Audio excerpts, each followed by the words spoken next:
നമസ്കാരം. 24 റൗണ്ടപ്പ് ആരംഭിക്കുന്ന എല്ലാ പ്രേക്ഷകർക്കും സ്വാഗതം. ഞാൻ പ്രവിത ലക്ഷ്മി. വിശദമായ വാർത്തകളിലേക്ക്. ക്രിസ്ത്യൻ മിഷണറികൾക്കെതിരെ ഛത്തീസ്ഗഡിൽ റാലി. അന്താരാഷ്ട്ര തദ്ദേശീയ ജനതാ ദിനത്തിൽ ആദിവാസി ജനവിഭാഗങ്ങൾ നടത്തിയ റാലിയിലാണ് മിഷണറിമാർക്കെതിരെ പ്ലക്കാർഡ് ഉയർത്തിയത്. ആദിവാസികളെ മതപരിവർത്തനം ചെയ്യാൻ അനുവദിക്കില്ല എന്നാണ് പ്ലക്കാർഡ്. അജീഷ് ജയകുമാർ വിവരങ്ങളുമായി ചേരുകയാണ്. അജീഷ്, മുൻപ് തന്നെ ഛത്തീസ്ഗഡിൽ വലിയ പ്രതിഷേധം അത് ഉണ്ടായത്, പക്ഷേ ഇതുമായി ഇങ്ങനെ ഒരു സംഭവത്തിലായിരുന്നില്ല. വലിയ രീതിയിലുള്ള മതപരിവർത്തനം ഛത്തീസ്ഗഡിൽ നടക്കുന്നുണ്ട് എന്നുള്ള റിപ്പോർട്ടുകൾ മുൻപ് ഉണ്ടായിരുന്നു എന്നാണ് അവിടുത്തെ സർക്കാർ തന്നെ പറയുന്നത്. ഇപ്പോൾ ഏത് സാഹചര്യത്തിലാണ് അന്താരാഷ്ട്ര തദ്ദേശീയ ജനതാ ദിനത്തിൽ ആദിവാസി ജനവിഭാഗങ്ങൾ റാലി നടത്തിയത്, അതും മിഷണറിമാർക്കെതിരെ?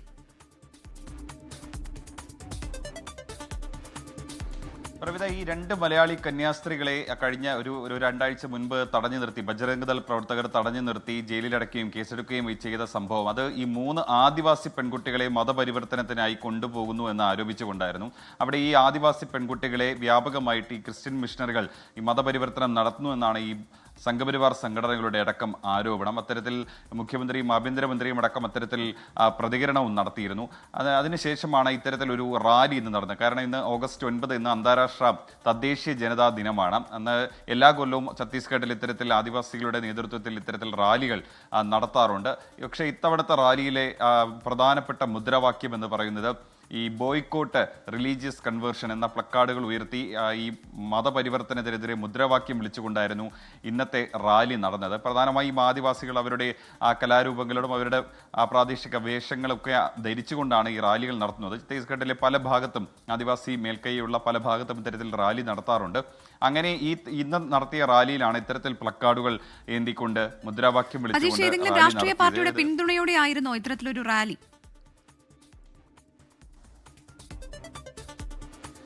റാലി ആദിവാസി സംഘടനകളുടെ നേതൃത്വത്തിലാണ് ഇത്തരത്തിൽ റാലി നടത്തുന്നതെങ്കിലും കോൺഗ്രസ് ആരോപിക്കുന്നത് BJP ഈ റാലിക്കിടയിൽ നുഴഞ്ഞു കയറി അവരാണ് ഇതിന് നേതൃത്വം നൽകിയത് എന്നാണ് അവർ ആരോപിക്കുന്നത്. പക്ഷേ ഈ ദൃശ്യങ്ങളിലടക്കം അവരുടെ പ്രാദേശിക നമ്മുടെ അന്വേഷണത്തിലടക്കം മനസ്സിലാക്കുന്നത് ഇത്തരത്തിൽ റാലികൾ നേതൃത്വം നൽകുന്നത് ചില സംഘടനയാണ്. പക്ഷേ ഈ ആദിവാസികൾക്കിടയിൽ തന്നെ BJPക്കടക്കം വലിയ സ്വാധീനമുണ്ട്. അവരുടെ ഇടപെടലിനെ തുടർന്നാണ് ഇത്തരത്തിൽ പ്ലക്കാർഡുകൾ എന്തിയത് എന്നാണ് അവർ ആരോപിക്കുന്നത്. നിലവിൽ എന്തായാലും ഇന്ന് ഈ റാലികളെല്ലാം പൂർത്തിയായി. ഛത്തീസ്ഗഡിലെ പല ജില്ലകളിലും ഇത്തരത്തിൽ റാലികൾ നടന്നിരുന്നു. ഏതാണ്ട് 20ലധികം ജില്ലകളിൽ ഇത്തരത്തിൽ റാലികൾ സംഘടിപ്പിച്ചിരുന്നു. ഇതിൽ ചില ഇടങ്ങളിലാണ് ഇത്തരത്തിൽ ഈ പ്ലക്കാർഡുകൾ ഏന്തി മുദ്രാവാക്യം വിളിച്ചുകൊണ്ട് ഇങ്ങനെ റാലി നടത്തിയത് എന്നാണ് നമ്മൾ മനസ്സിലാക്കുന്നത്. അജീഷ് ജയകുമാറാണ് വിവരങ്ങൾ നൽകിയത്. മേഘവിസ്ഫോടനത്തിൽ തകർന്നുപോയ ധരാലിയിലെ നേർക്കാഴ്ചകളുമായി 24 വാർത്താ സംഘം. റോഡ് ഗതാഗതം പുനഃസ്ഥാപിക്കാൻ ഇനിയും ഒരാഴ്ചയോളം സമയമെടുക്കുമെന്നതിനാൽ 30 കിലോമീറ്ററുകളോളം നീണ്ട സാഹസിക യാത്രയ്ക്ക് ശേഷമാണ് 24 സംഘം ദുരന്തഭൂമിയിലെത്തിയത്. ധരാലിയിൽ നിന്ന് ബൽറാം നെടുങ്ങാടി തയ്യാറാക്കിയ റിപ്പോർട്ടിലേക്ക്. മേഘവിസ്ഫോടനത്തെ തുടർന്നുണ്ടായ പ്രളയം കാർന്ന ധരാലിയിൽ രക്ഷാപ്രവർത്തനം ഊർജിതമായി തന്നെ പുരോഗമിക്കുകയാണ്. നമുക്ക് ദൃശ്യങ്ങളിൽ കാണാം, ഇവിടെ ഒരു ഗ്രാമമുണ്ടായിരുന്നു എന്ന് പോലും വിശ്വസിക്കാൻ കഴിയാത്ത തരത്തിൽ മണ്ണും ചളിയും ഉരുളൻ കല്ലുകളും വന്ന് അടിഞ്ഞിരിക്കുകയാണ്. ഇവിടെ നിരവധി വീടുകളുണ്ടായിരുന്നു, മനുഷ്യർ ജീവിച്ചിരുന്നു. അവരുടെ യാതൊരു അവശേഷിപ്പുകളും ബാക്കി നിൽക്കുന്നില്ല. എന്തായാലും ഇവിടെ നഷ്ടപ്പെട്ട കാണാതായ ആളുകൾക്ക് വേണ്ടിയുള്ള തെരച്ചിൽ ഊർജിതമായി തന്നെ പുരോഗമിക്കുന്നു. പ്രധാനമായും ദേശീയ ദുരന്ത നിവാരണ സേനയും സൈന്യത്തിനും ഒപ്പം തന്നെ BROയും ഈ തെരച്ചിലിൽ പങ്കാളിയാകുന്നുണ്ട്. നമുക്ക് BRO ഉദ്യോഗസ്ഥർ നമുക്കൊപ്പം ചേരുകയാണ്. സാർ, എങ്ങനെ ഈ തെരച്ചിൽ നടക്കുന്നത്? നമ്മൾ തെരച്ചിലിൻ്റെ ഭാഗമായിട്ടില്ല, നമ്മൾ റോഡിൻ്റെ വർക്കാണ്. റോഡ് കണക്ടിവിറ്റി ചെയ്യുക എന്നുള്ളതാണ് നമ്മുടെ ഉദ്ദേശം. എത്രയും പെട്ടെന്ന് തന്നെ ഇവിടുത്തെ ആൾക്കാരുടെ ആഹാരം മറ്റ് സൗകര്യങ്ങൾക്ക് വേണ്ടി കണക്ടിവിറ്റി എപ്പോൾ വരെ ആവുന്നില്ല, അവർക്ക് ഇതിൻ്റെ ബുദ്ധിമുട്ടാണ്.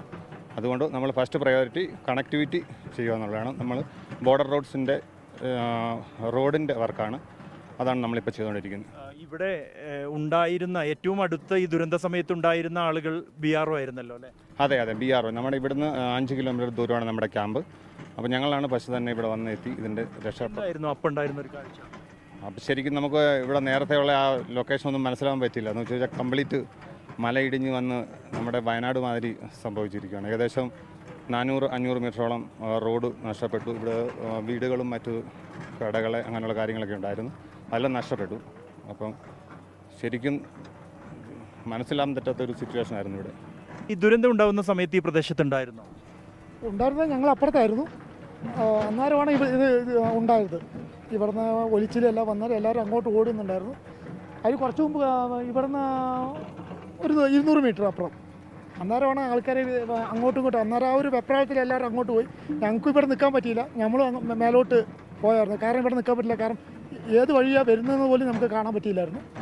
ഉണ്ടായിരുന്നതിൽ ഇപ്പോൾ എത്ര ശതമാനം ഇപ്പോൾ ഈ സമയത്ത് മുമ്പ് ഉണ്ടായിരുന്നതിലെന്ന് പറഞ്ഞു കഴിഞ്ഞാൽ 80% കൂടുതൽ പോയി. ഇപ്പോൾ ആ സമയത്തോളം ഇത് നമുക്ക് അറിയാൻ പോലും കഴിയില്ല ഇവിടെ ധാരാളി ആയിരുന്നു. നേരത്തെ ഇതന്നെ ഇവിടുത്തെ ഈ ചെറിയ ഗാവാണ്, ആ ഗാവ് തന്നെയാണോ എന്ന് നമുക്കിപ്പോൾ അറിയാൻ പറ്റുന്നില്ല. ഈ പ്രദേശം തിരിച്ചറിയാൻ പോലും കഴിയാത്ത തരത്തിലേക്ക് മാറിപ്പോയിരിക്കുന്നു. ഇവിടെ നഷ്ടപ്പെട്ട ഒരുപാട് പേരുണ്ട്, കാണാതായി പോയവരുണ്ട്. അവർക്ക് വേണ്ടിയുള്ള തെരച്ചിൽ ഇപ്പോഴും ഊർജിതമായി പുരോഗമിക്കുന്നു. ഏറ്റവും പ്രധാനം ഇവിടേക്ക് അവശ്യ സാധനങ്ങൾ സഹായവും എത്തിക്കുന്നതിന് റോഡിൻ്റെ നിർമ്മാണം അത് നിർണായകമാണ്. ആ ഒരു പ്രവർത്തനത്തിലാണ്, ആ ഒരു വലിയ ദൗത്യത്തിലാണ് BROയും ഉള്ളത്. ജോഗേഷ് സിംഗിനൊപ്പം ബൽറാം നെടുങ്ങാടി, 24 ധരാലി. അഭിനേതാക്കളുടെ സംഘടന അമ്മയിൽ പരസ്യ പ്രതികരണത്തിന് വിലക്ക്. ഭാരവാഹി തിരഞ്ഞെടുപ്പ് വിവാദങ്ങൾ അതിരുകടന്നതോടെയാണ് നടപടി. ആഭ്യന്തര വിഷയങ്ങൾ മാധ്യമങ്ങൾക്ക് മുന്നിൽ സംസാരിക്കരുത് എന്ന് അംഗങ്ങൾക്ക് വരണാധികാരി കർശന നിർദ്ദേശം നൽകിയിട്ടുണ്ട്. അതിനിടെ ശ്വേതാ മേനോനെ പിന്തുണച്ച് മന്ത്രി KB ഗണേഷ് കുമാറും നടൻ റഹ്മാനും രംഗത്ത് വന്നു.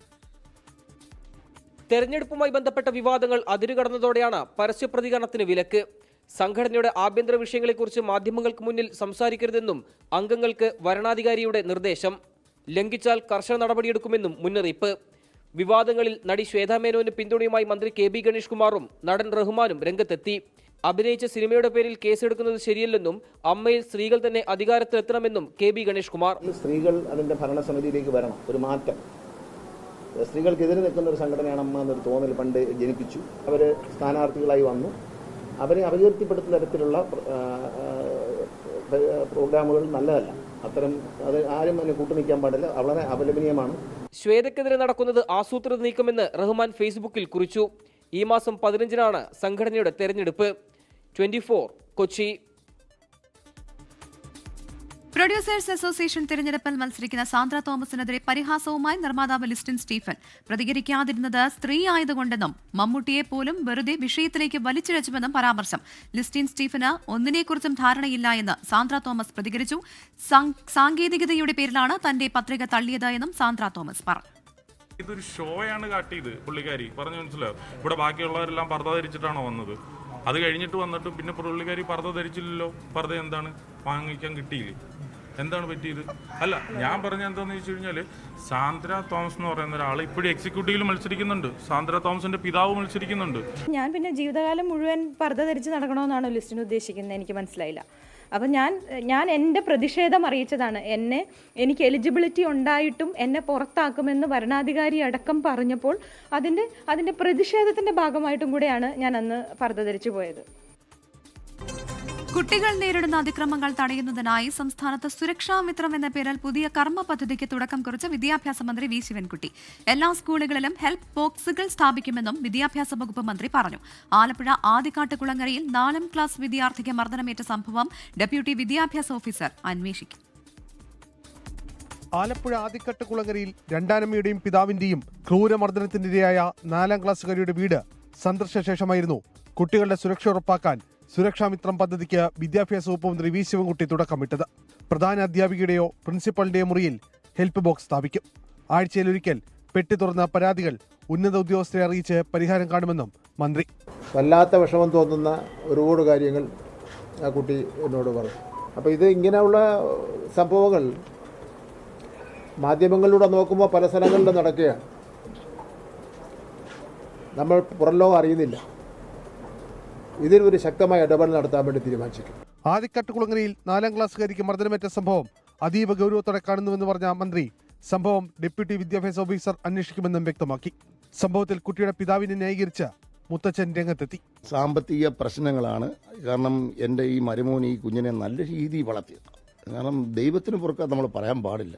അവൻ്റെ ജീവനായി ഈ പൊന്നുമോള്. സംഭവം റിപ്പോർട്ട് ചെയ്തതിൽ സ്കൂളിന് കാലതാമസമുണ്ടായെന്ന വിലയിരുത്തലാണ് വിദ്യാഭ്യാസ വകുപ്പിനുള്ളത്. 24 കൊല്ലം.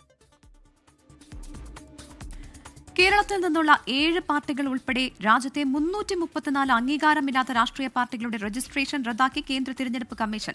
ഇതോടെ പാർട്ടികൾക്ക് സംഭാവനകൾ സ്വീകരിക്കാനുള്ള അനുമതിയും ആദായ നികുതി ഇളവ് ഉൾപ്പെടെയുള്ള ആനുകൂല്യങ്ങളും നഷ്ടമാകും. തിരഞ്ഞെടുപ്പ് രംഗം ശുദ്ധീകരിക്കുന്നതിന്റെ ഭാഗമായാണ് നടപടിയെന്ന് തിരഞ്ഞെടുപ്പ് കമ്മീഷൻ പറഞ്ഞു. 2854 അംഗീകാരമില്ലാത്ത രാഷ്ട്രീയ പാർട്ടികളായിരുന്നു രാജ്യത്ത് നിലവിലുണ്ടായിരുന്നത്. ഇതിൽ 334 പാർട്ടികളുടെ രജിസ്ട്രേഷനാണ് റദ്ദാക്കിയത്. കേരളത്തിൽ നിന്ന് ദേശീയ Praja socialist party, national democratic party secular, Netaji Adarsh party, revolutionary socialist party of India Marxist, revolutionary socialist party of Kerala Bolshevik, secular Republican democratic party, socialist Republican party എന്നിവയും ഇതിലുൾപ്പെടും. 2019 മുതൽ 6 വർഷമായി ഒരു തെരഞ്ഞെടുപ്പിലും മത്സരിക്കാത്തതും ഭാരവാഹികളുടെയും ഓഫീസ് വിവരങ്ങളും കമ്മീഷൻ അറിയിക്കാത്ത പാർട്ടികളെയുമാണ് പട്ടികയിൽ നിന്ന് നീക്കിയത്. ഇവർക്ക് നോട്ടീസ് നൽകിയെങ്കിലും മറുപടി ലഭിച്ചിരുന്നില്ല. തുടർന്ന് സംസ്ഥാന തെരഞ്ഞെടുപ്പ് ഓഫീസറുടെ റിപ്പോർട്ട് അനുസരിച്ചാണ് നടപടിയെടുത്തത്. നിലവിൽ 6 ദേശീയ പാർട്ടികളും 67 സംസ്ഥാന പാർട്ടികളുമാണ് രാജ്യത്തുള്ളത്. തെരഞ്ഞെടുപ്പ് രംഗം ശുദ്ധീകരിക്കുന്നതിന്റെ ഭാഗമായി പരിശോധനകൾ തുടരുമെന്ന് കമ്മീഷൻ അറിയിച്ചു. 24 ഡൽഹി. ഗൃഹോപകരണ വിതരണ രംഗത്തെ പ്രമുഖ ബ്രാൻഡായ നന്ദിലത്ത് ജി മാർട്ടിന്റെ പുതിയ ഷോറൂം തൊടുപുഴയിൽ പ്രവർത്തനം തുടങ്ങി. ഉദ്ഘാടനത്തോടനുബന്ധിച്ച് ഗൃഹോപകരണങ്ങൾക്ക് 70% വരെ ഡിസ്കൗണ്ട് പ്രഖ്യാപിച്ചിട്ടുണ്ട്.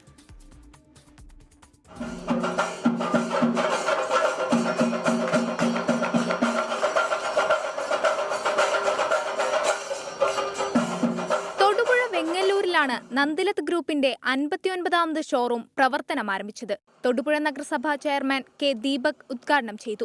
Nandilath group chairman Gopu Nandilath, Shiny Gopu Nandilath, director Aishwarya Nandilath, executive director Arjun Nandilath എന്നിവർ പങ്കെടുത്തു.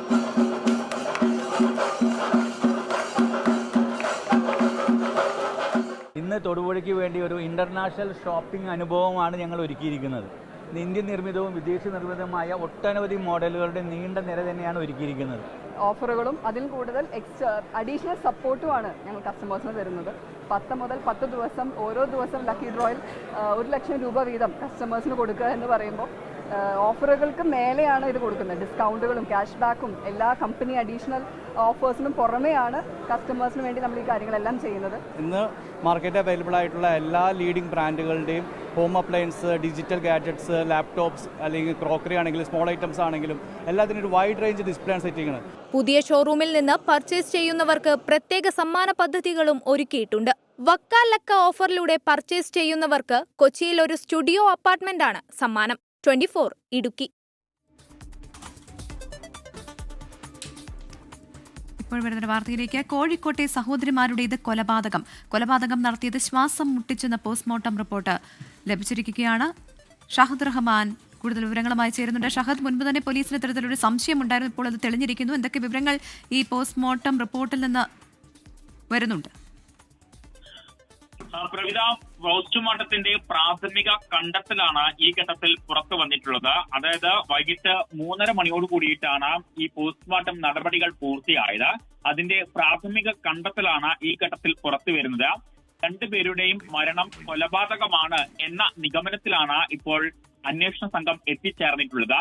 ഇരുവരും ശ്വാസം മുട്ടിയാണ് മരിച്ചിട്ടുള്ളത് എന്നുള്ളതാണ് പോസ്റ്റ്മോർട്ടം പ്രാഥമിക റിപ്പോർട്ടിൽ കണ്ടെത്തിയിട്ടുള്ളത്.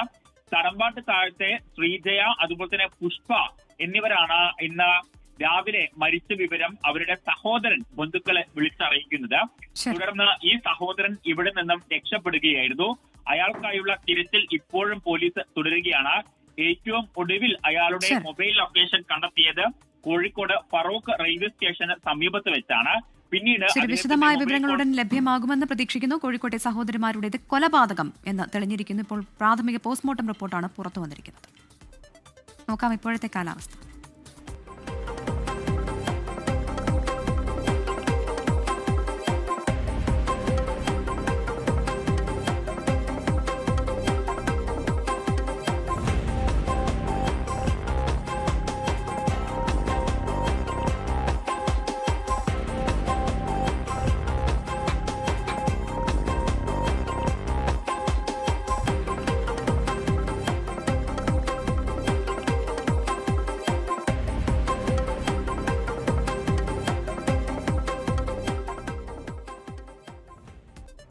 റൗണ്ട് പൂർണ്ണമാകുന്നു.